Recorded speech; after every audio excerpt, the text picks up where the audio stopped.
Si no estamos dispuestos nosotros a romper esquemas mentales, vamos a tener problemas.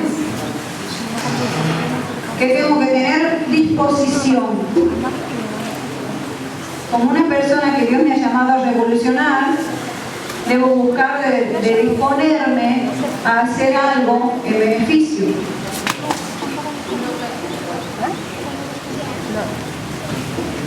Les voy a contar un problemita que le sucedió en una iglesia que no ni se parece a la nuestra, pero les quiero contar como para que más o menos ustedes tengan en cuenta y me digan, porque estoy en duda de si será cierto o no.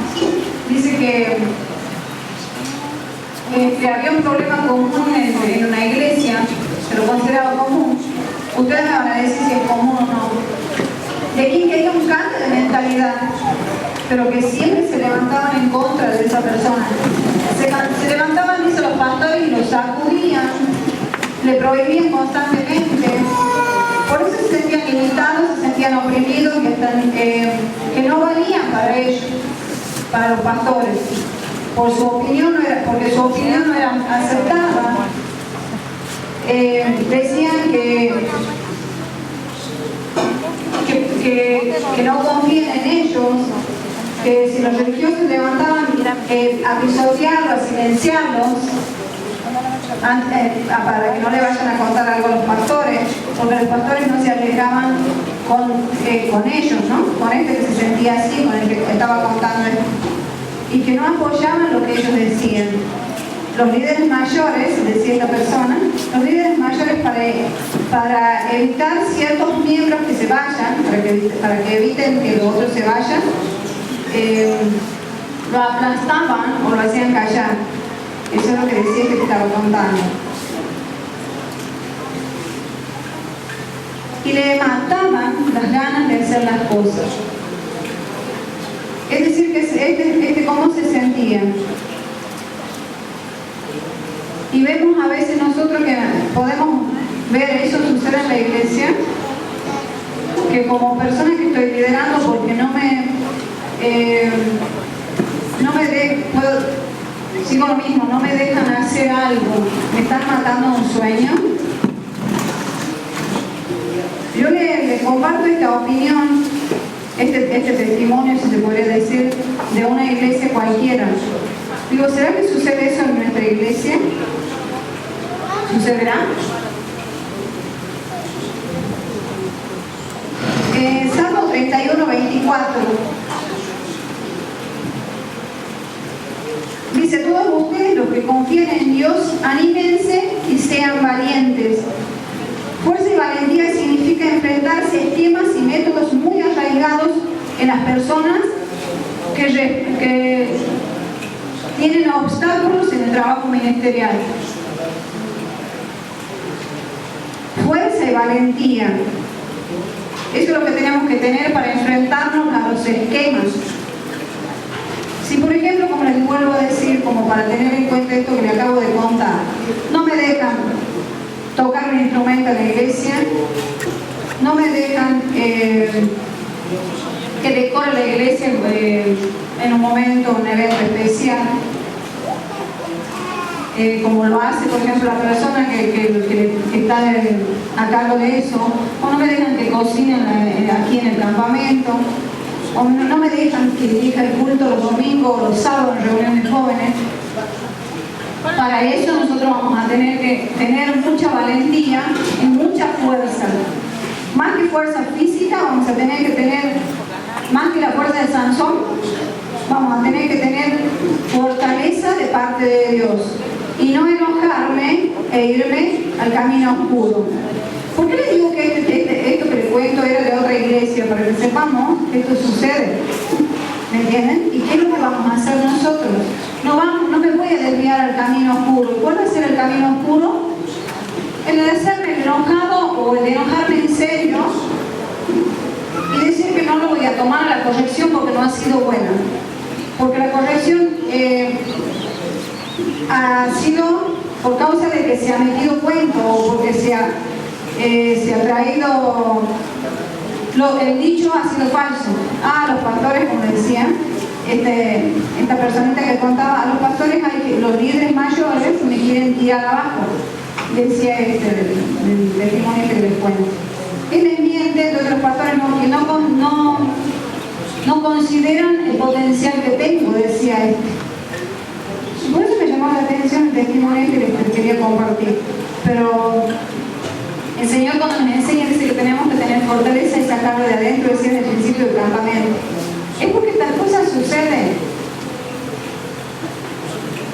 Y no tenemos que dejar nosotros que nuestra vida, nuestro rumbo, se vaya al lado oscuro.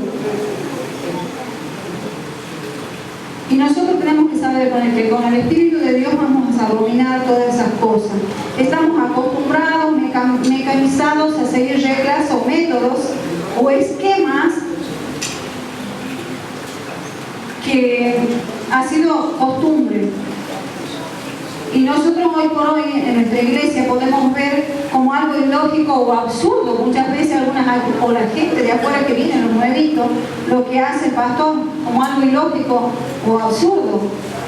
Por eso es el cuestionamiento de por qué esto. Lo escuchaba él que decía el tema del pacto y mesa de la abundancia, que decía que en otros lados quieren hacer como primicia. Bueno, esas son las cosas que sería como algo ilógico, pero se lo hace en beneficio para que el otro pueda llegar al encuentro de Jesús, para que esto de llegar al vínculo con Dios sea algo más, ¿cómo le voy a decir? Que tenga más sentido, sea más actualizado, también podríamos decir, que se corrompan los esquemas, ¿sí? En nuestra mente. Yo le puedo hacer ver a las personas por qué nosotros tenemos ese enfoque, por qué nosotros estamos encaminados a.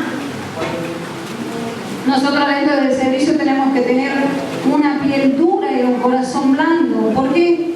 Porque si endurezco mi corazón, ¿qué voy a hacer ante una crítica? ¿Qué voy a hacer ante la habladuría de los demás? Voy a amargarme, voy a enojarme, voy a decir, ay, estoy enojado y me voy a ir, no voy a servir, no voy a hacer esto, no voy a hacer este otro. Y si eso me va a llevar al fracaso. Tengo que entender que los cambios son necesarios. Y Dios nos respalda los cambios que no tienen que ver con la palabra. Dios respalda los cambios efectivos, los cambios que puede dejar marcado un evangelismo. Y tenemos que saber que los métodos deben ser actualizados. Por eso es que nuestro pastor ve qué innovación va a traer para la iglesia. Nosotros vemos y nos mete en la cabeza. Y pensaba cuando él siempre dice esto, digo, bueno, los revolucionarios del 2020 van a tener historia. Y son cada uno de ustedes. Eso pensaba, digo, ¿qué es lo que tengo que decir de parte tuya? Y cuando veía esto de que dice que tenemos que innovar, que tenemos que cambiar, que los cambios son necesarios, decía, van a marcar los del campamento 2020 con la revolución. Y el pastor está hablando de 5 años más adelante. Entonces, ahí nosotros vamos a poder ver los cambios. No te quiero decir que vas a esperar 5 años, pero te quiero decir que va a ser tan grande el cambio dentro de 5 años, porque lo va a marcar desde ahora Dios. Entonces, cuando pasen 5 años va a traer a memoria esto. Hace 5 años habíamos estado en un campamento que había traído revolución, que me ha llevado a dar un salto hasta aquí. Entonces poner la mirada en lo que Dios quiere para mí, ¿no? Debemos tener paciencia y tenemos que ser, algo que me ha gustado en esto de cuando hablamos de despertar, de esto que veía que Deborita estaba preparando, lo que Abigail hablaba, y digo, de ser y lo que va sucediendo con nuestra iglesia, con nuestro ministerio, porque cuando el pastor nos hablaba de todo esto, él decía, estén atentos lo que Dios va a hacer en este campamento. Ya tienen conocimiento, ya tienen búsqueda de Dios, ya están vivenciando. Es como que ya están educados, de un modo de decir, ¿no?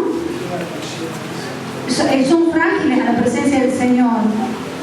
Y entonces el Señor, esto que me estás diciendo, y el Señor me lleva a que dice que vamos a ser despertadores de congregaciones dormidas. Esas congregaciones no van a ser cualquiera, las congregaciones dormidas van a ser despertadas por nosotros.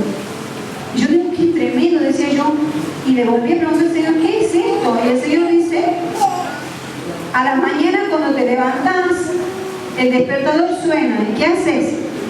Díganme los carnales, mejor, contéstenme los carnales, ¿qué hacen cuando el despertador suena? Fuerte, ¿qué hace el carnal? Yo a veces en la carne digo, no me quiero levantar, no me quiero levantar. Bueno, ¿qué es lo más grave que hacen con el despertador? Aparte, algunos lo agarraron el despertador, lo he hecho chocar contra la pared. ¿No ha llegado a eso? Bueno, dice que a veces suceden esas cosas. Cuando el otro no acepta nuestro cambio, el despertar que nosotros llevamos nos quiere hacer reventar contra la pared. Nos quiere hacer reventar contra la pared. Entonces, saber que Dios me ha llamado a ser despertador para otros. Y digo, qué importante eso tenerlo en cuenta yo. Tener en cuenta que Dios me ha llamado a ser luz, a ser una despertadora, un agente de cambio que conduzca a una revolución. Y debo creerlo, debo agarrarme las promesas. Y no tampoco me voy a adelantar sabiendo que mis tiempos son los tiempos de Dios. Tampoco voy a salir a decir, el Señor ya me ha preparado, ya me ha lanzado, ya me ha dado liderazgo, me voy a ir sola, voy a cantar por acá, voy a tocar por este otro lado y me voy a venir y voy a querer presentarme en la iglesia con esto que sin autorización, como decía este testimonio de esta persona que se consideraba que siempre quería hacer algo y que los pastores no lo dejaban. Pero no es eso lo que Dios me llama. No es eso lo que Dios para lo que Dios me ha llamado. Sino que sí, tengo que estar siempre sujeto, obedeciendo, aguantando y no enojándome. Aguantando porque ahí, en mi tiempo, voy a aprender a soportar. Moisés dice que cuando, no sé si han visto la película esto de la serie de Moisés, cuando Moisés ve que lo estaban maltratando al hebreo, ¿qué hace Moisés? Lo mata al egipcio. ¿Y qué pasa con Moisés? Moisés huye porque había muerto a una persona. Y a veces tenemos que tener cuidado de eso, de pensar que mi justicia es la justicia de Dios. Tengo que tener cuidado de no matar a ningún egipcio. Tengo que tener mucho cuidado de eso, por salvar a un hebreo. Porque eso le tengo que dejar, le podría decir, esa justicia es para el Señor, no para mí. No tengo por qué matar a nadie en relación a decir, esto, y este otro, y este otro, y este otro. No, porque sí, porque... Pero es cierto, a veces decimos, ¿por qué habla? ¿Por qué se cuestiona tanto? Pero sí hablamos, lo que el pastor decía hoy, o escuchamos que hablan, y no tenemos, digo, la autoridad para decir, pero ¿por qué cuestionas? Esto también está pagando un precio, también está sirviendo. Creo que cada día se esfuerza para servir mejor. Entonces, ¿por qué tengo que hacer, como dice Moisés, había lamentado después de haber levantado su mano, ¿no? Y querer hacer justicia? Sí, tenemos que tener en cuenta que si nosotros nos levantamos y nos enfrentamos a autoridades respecto al mandato de Dios, vamos a tener problemas. Nos estamos rebelando, a Dios no le agrada. Tengo que saber eso. Dios no me ha llamado para eso. Tengo que creer en la palabra. Y en el momento de Dios, si es de Él, me tengo que tirar y accionar, hacer lo que Dios me ha mandado.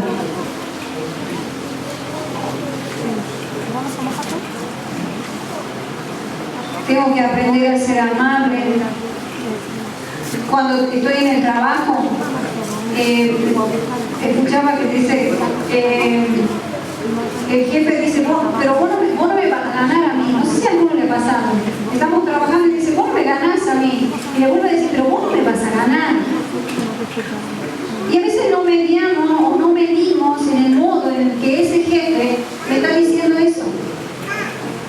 Porque a veces nos vuelve a recalcar y nos mira bien a los ojos y dice, pero vos no me ganás.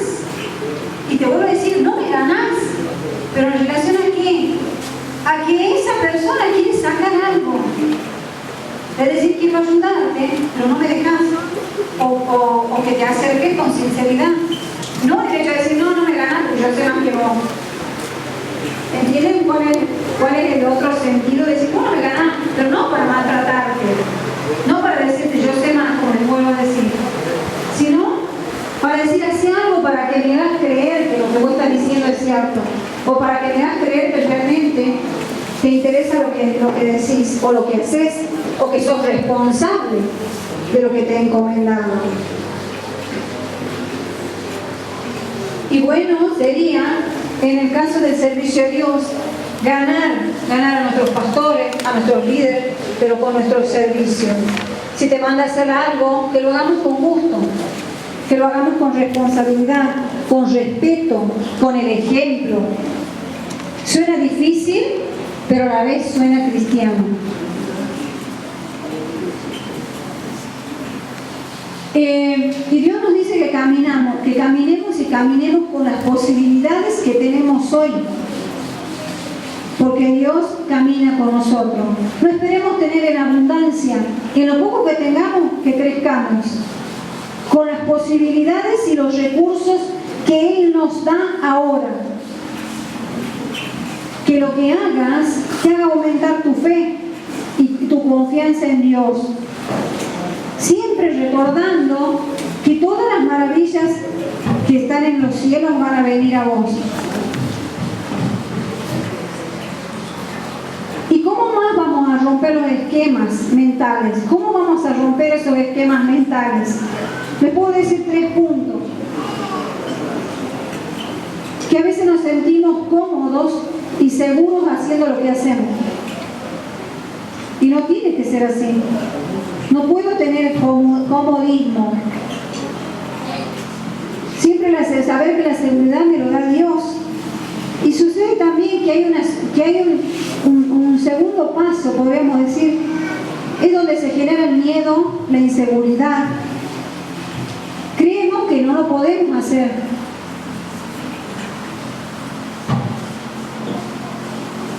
Y a veces lo más triste es que nos afecta lo que dicen los demás. Y no tiene que ser así. A mí no me tiene que afectar lo que dicen los demás. ¿Por qué es más dominante lo que dicen los demás que la palabra de Dios? Y ahí dejo que el miedo florezca en mí.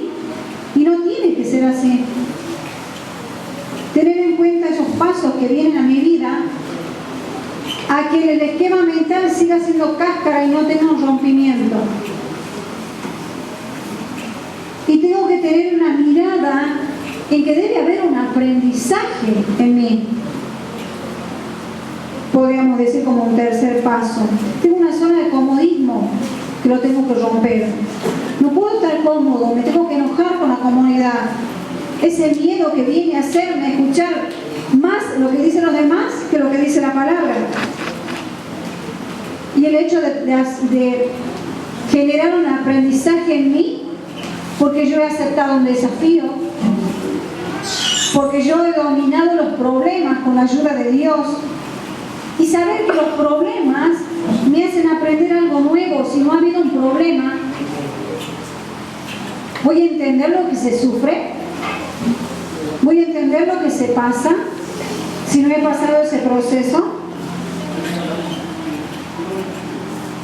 Y a veces tener en cuenta o darle prioridad a la comodidad no me deja ampliar mi vida, mi entorno, mi economía y todo lo demás. La comodidad a veces no me deja crecer. Y tengo que tener una mirada diferente de éxito, de sueño. ¿Será que la familia me escucha? Porque está muy... Sueños, de metas, superar los retos en los diferentes ámbitos que se me generen esos retos. Y tengo que saber que delante de la presencia del Señor ¿Cambio o muero? ¿Cambio o muero?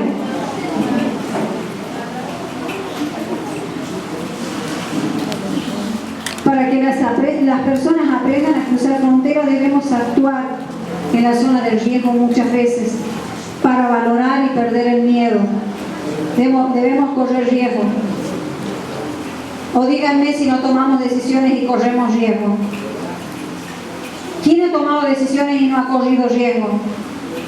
Tienes que rendir una materia y vas a correr el riesgo. No dejes pasar o llevarte la previa, no. No, porque los demás saben que sos un hijo de Dios. Le bajé el coste y se lleva todas las materias. Estoy hablándole a ustedes, porque ustedes tienen que ser ejemplo.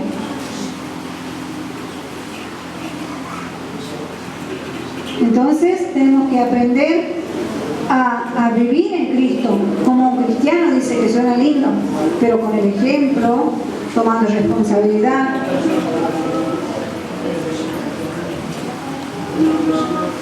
Tenemos que asimilar, que nuestros esquemas conocidos, los que conocemos, se adapten, se unan, rompan esquemas nuevos.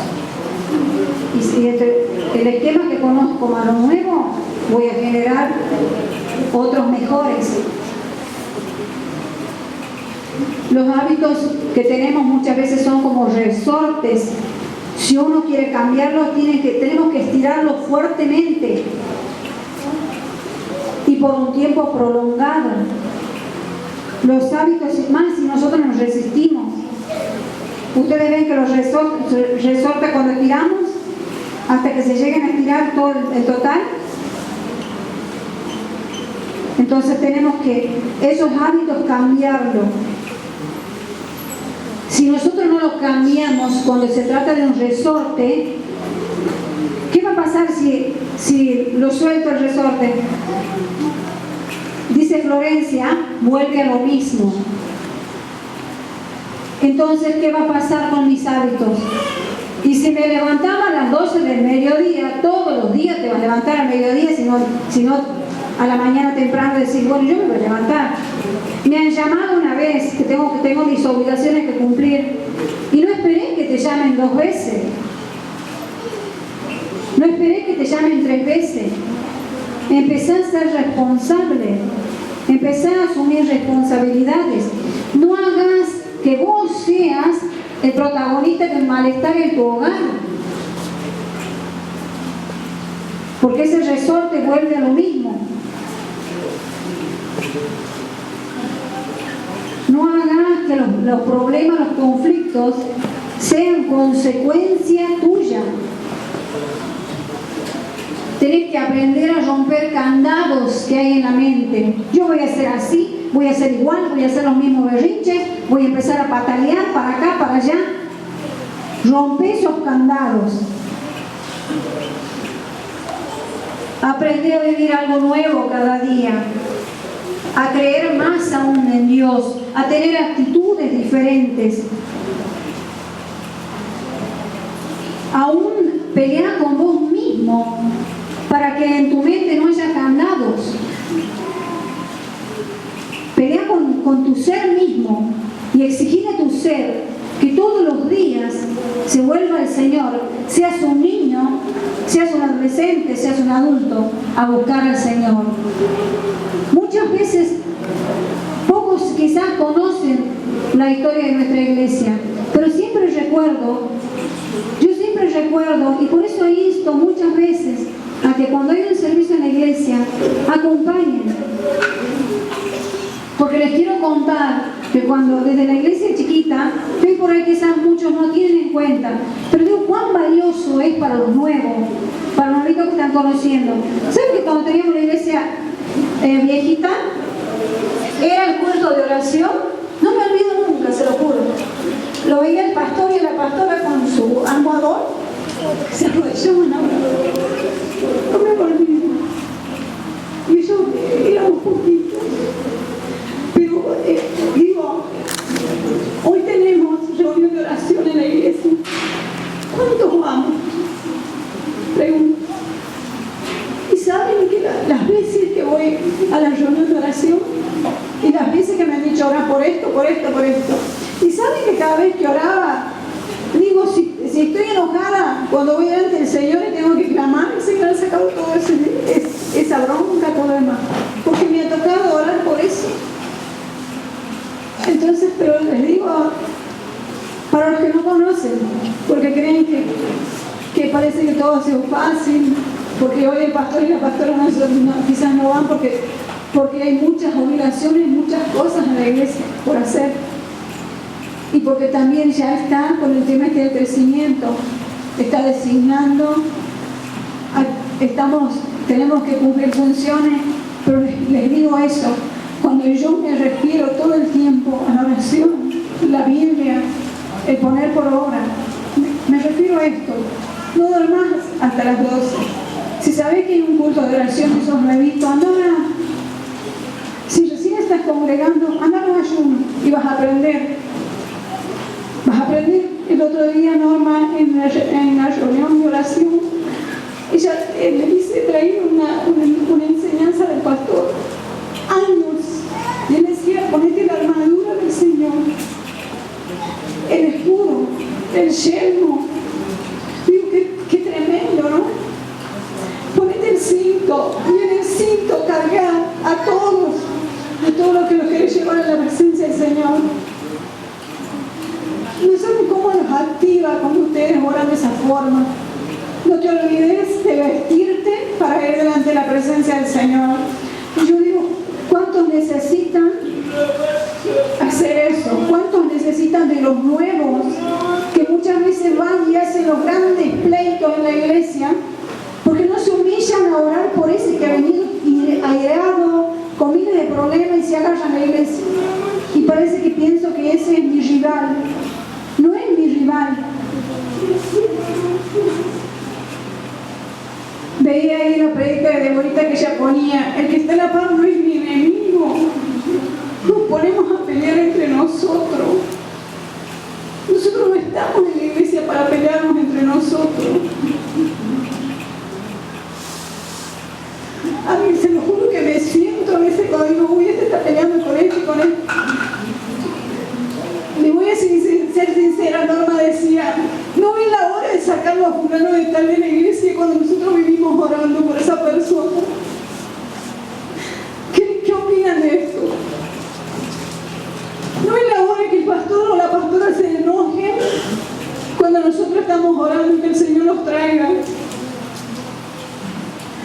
Y recuerdo nuevamente esos almohadones que siempre veía que ellos ponían y nos incitaban a nosotros orar.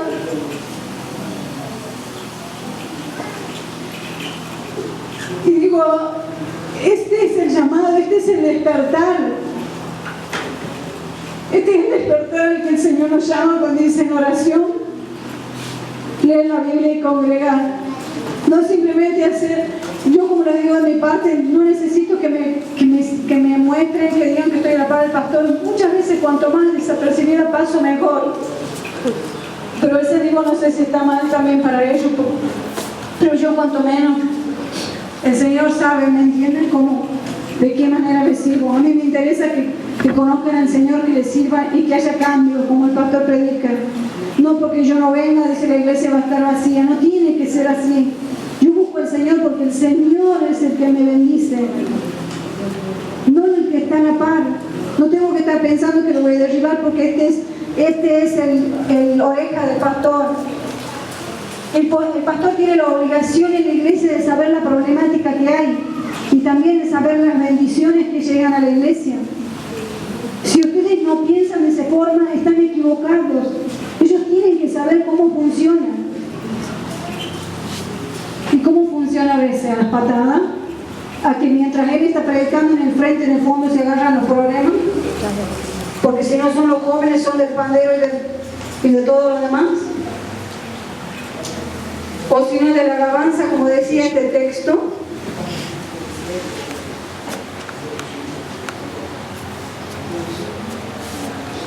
Entonces digo, cuán importante, ¿no? Es la oración, pero es